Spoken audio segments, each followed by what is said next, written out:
morning. And what a morning it is. It seems the sun is shining on you, faithful, because as you can see, everyone is still here. Woo! Let's go.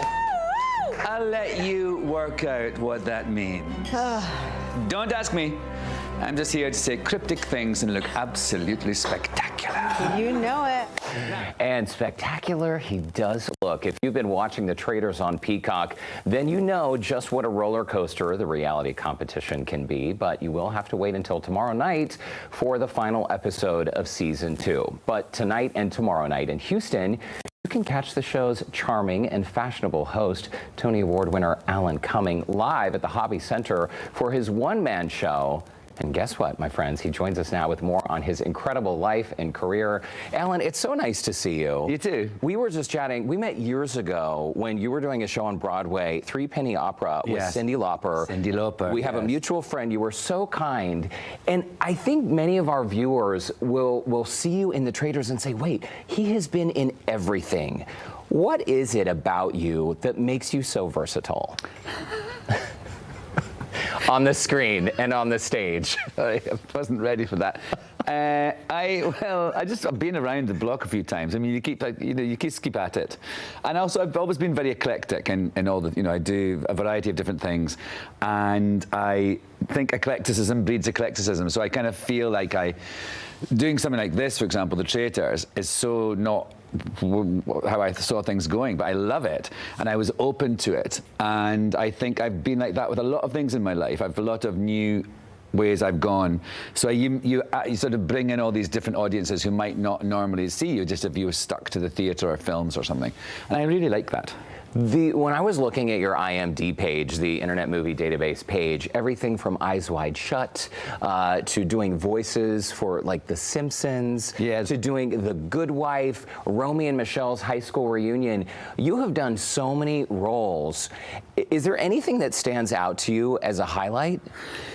Well, no. I mean, I sort of feel like I'm very much on to the next kind of person. I don't sort of, that film Romeo and Michelle's high school reunion. People are obsessed with it, and they have a thing at my club in New York. I have this cabaret bar called Club Cumming, and there's a Romeo and Michelle's tea dance every Saturday, and you write if you have a request for the DJ, you write it on a post-it and give it to him. And so there's this sort of legacy of films like that, and people watch, have these screenings. I'm actually going to Atlanta to do introduce a screening of it.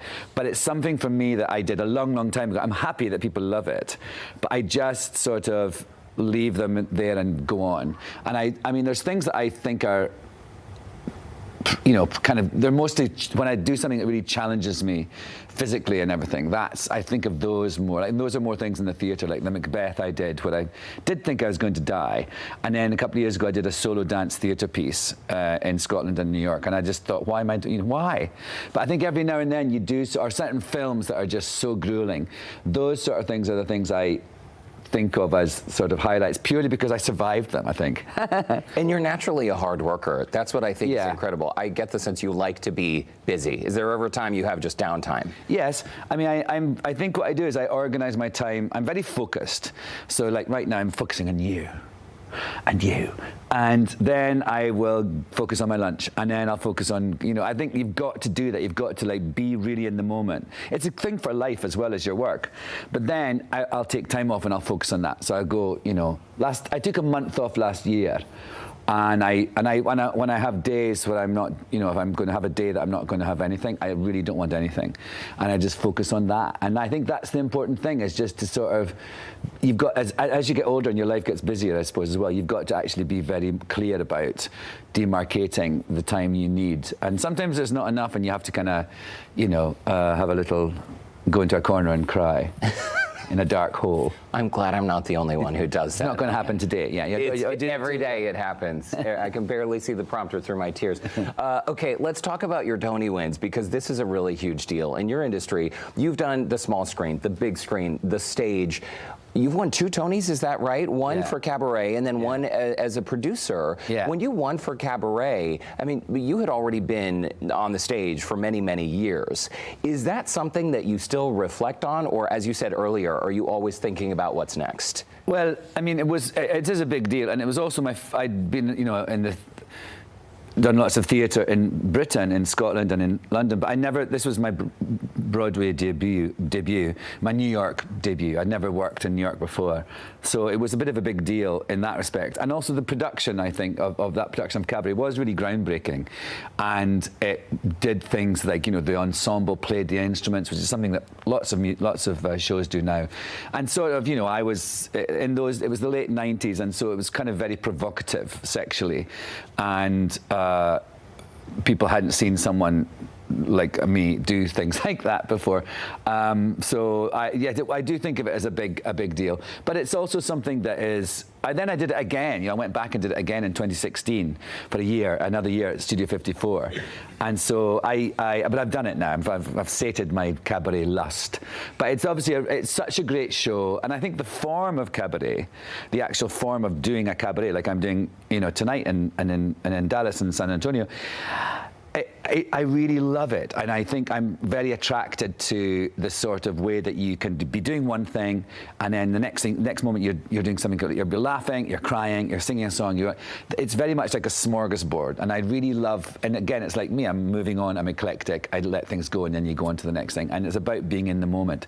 So I think actually both the show Cabaret and the form of cabaret have been really important to my life, actually. That's good. And the versatility at play. Back to versatility. Back to versatility. Yeah. Okay, so the show is called Alan Cumming is Not Acting His Age, which is a great title, tonight and tomorrow. And you described that there is variety in the show, but what will people see when they come out tonight? Well, they'll see me, obviously. I have a band, a really great band, and there I am. I will be wearing a sleeveless item, but not that one. Oh. And okay. I don't like singing with the sleeves. I can't. There's something about singing that I can't have long sleeves. Why is that? I don't know. I just like to be more, physical and move around and have my arms free. I don't know. I like the sleeveless look. Yes, me too. And it's also very cabaret. It's very cabaret, yes. And I tell stories. I sing songs, and it's all under the theme of getting older. Because it's called Alan Cumming's Not Acting His Age. So it's about getting older. Something we're all doing. You and I are both decaying. Wow. Right now.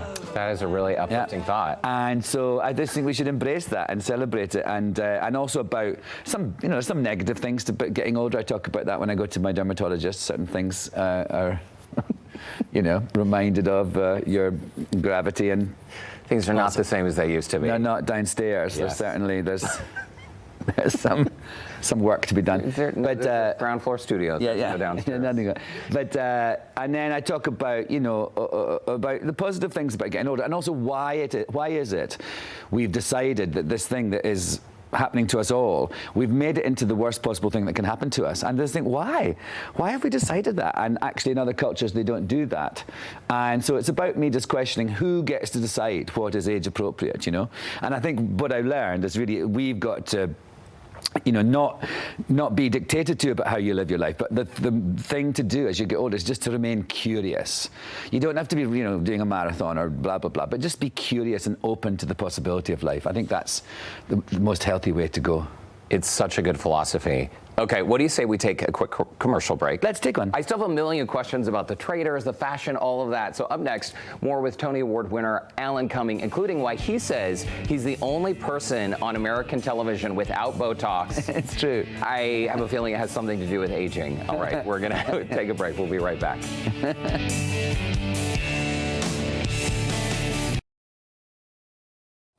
We are back with two-time Tony Award winner Alan Cumming ahead of tonight and tomorrow night's shows at Zilka Hall at the Hobby Center. Alan Cumming is Not Acting His Age, as well as tomorrow night's season finale of The Traitors, which is such a good show. Alan, you are such a good host. You are such a good host.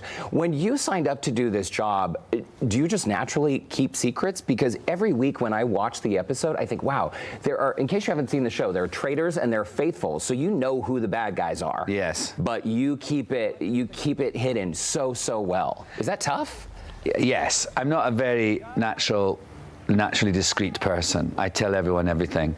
I'm like an open book, and so I had to, and also it's quite scary because, in the course of doing it, I've just got to be really aware that I've not to reveal things to people when I'm filming with them, and there's even like the number of traitors there are, things they don't know that. So it's I know, and like for example, when I have to like when the traitors become the traitors, I touch them on their shoulder, and that's terrifying because you've got to get inside between them. But they're all blindfolded. They're all blindfolded. Yes. Yeah. But like I was going to tell you, but when I was on The Good Wife, remember when The Good Wife and Will got shot and died? It was a huge, shocking thing. And it was like the whole country was like, what? Yeah. It had happened obviously many months before it went on TV, and I told everyone. I couldn't understand how it didn't get out, because I just Aren't you not supposed to do that? Yes, but like we didn't. No one said, "Oh, you must have had to sign something." I said, "No, we didn't." But I would have told people anyway. But I told loads of people. Once I was doing a fashion thing, and I went and I sat down in front of in the makeup chair, and the guy started doing my hair. Like, hairdressers are notorious for being gossips, right? I don't think that's therapists, right? Your unofficial therapy session is. But have you had a big secret that like someone being killed on a TV show? Maybe don't tell the hair guy. Oh. I sat down, he went, "I love The Good Wife." I went, "Will dies." I just told him, like it was like Tourette's. The first thing I said. So I've had to really, when I see my friends right now who are watching The Traitors, I see them and go, "Hey," they go, "No spoilers," like that, because they know. Because they know you. But I actually don't want to tell people, because it is actually the fact that they've done it this year, in a weekly thing, rather than dumping them all in the beginning. I think it's actually made this sort of real water cooler moment. So I really love the fact that everyone's on tenterhooks about it. It's a great show. So Brandon and I watch this show religiously every single week.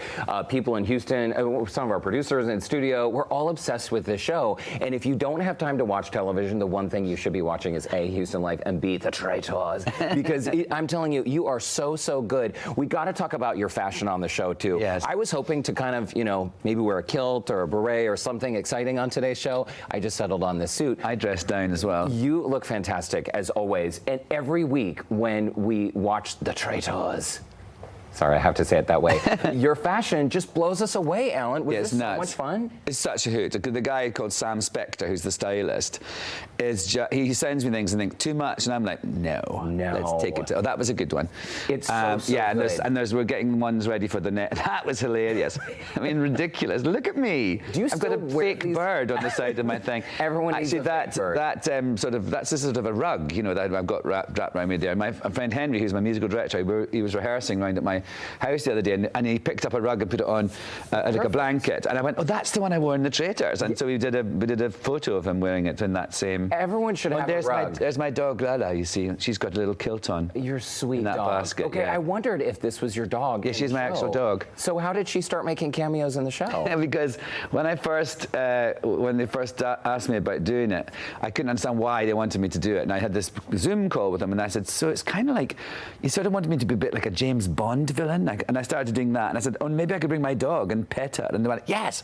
And so for the first season, she wasn't allowed to come because of COVID, her jabs were what do you call them in America? Injections. Yeah.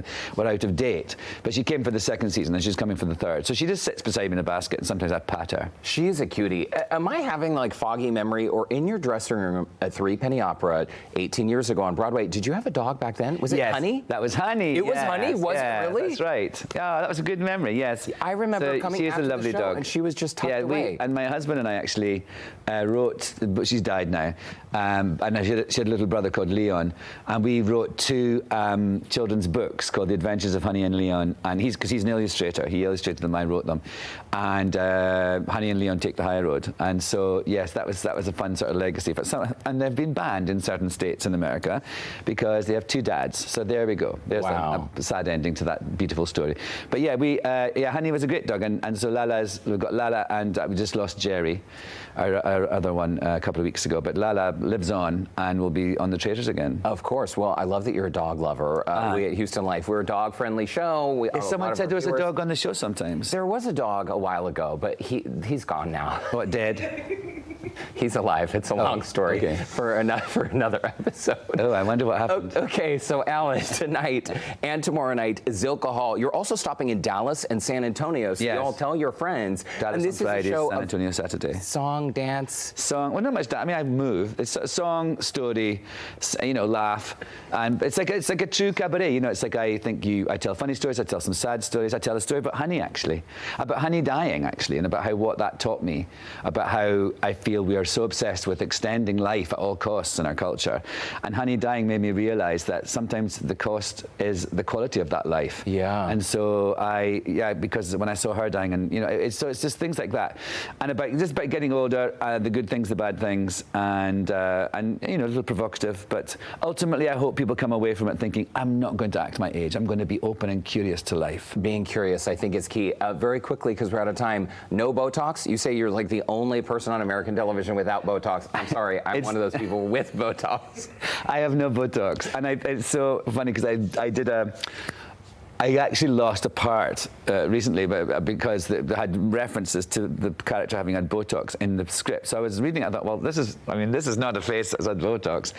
And then they said this thing that said, oh, yeah, sorry, it's just not how we originally saw it. I'm like, clearly. But so but I thought, fair enough, what can you do? But I feel like, Judi Dench said this thing that, because American people all have Botox and nobody looks the age they're supposed to look, that ultimately there comes a time when people like me will get all the wrinkly parts because there's nobody that looks old enough to be the age they are. So I'm going to cash in. There you go. You are perfect the way you are, Alan Thanks. Cumming. Thank you so much for making time for us Thank you. today. It's nice to see you again. Tune into the Traitors, by the way. It is so good. And also, Traitors. The Traitors. So season 2 finale tomorrow night on Peacock. Also the reunion next week, is that right? No, I think the reunion's right after Right the finale. afterward. It's a double whammy. Oh, okay, we love a double whammy. We certainly do. And reminder that also tonight and tomorrow at the Hobby Center, you can catch Alan Cumming is Not Acting His Age. For a link where you can find tickets, you can visit our website, HoustonLife.tv. And I really did that with my leg. That is impressive. Do you want to do it with your leg as we go to break? No. Okay. I have too tight trousers on. Yeah, I'm a little tight as well. We'll be right back. How did you do that? Just warmed up.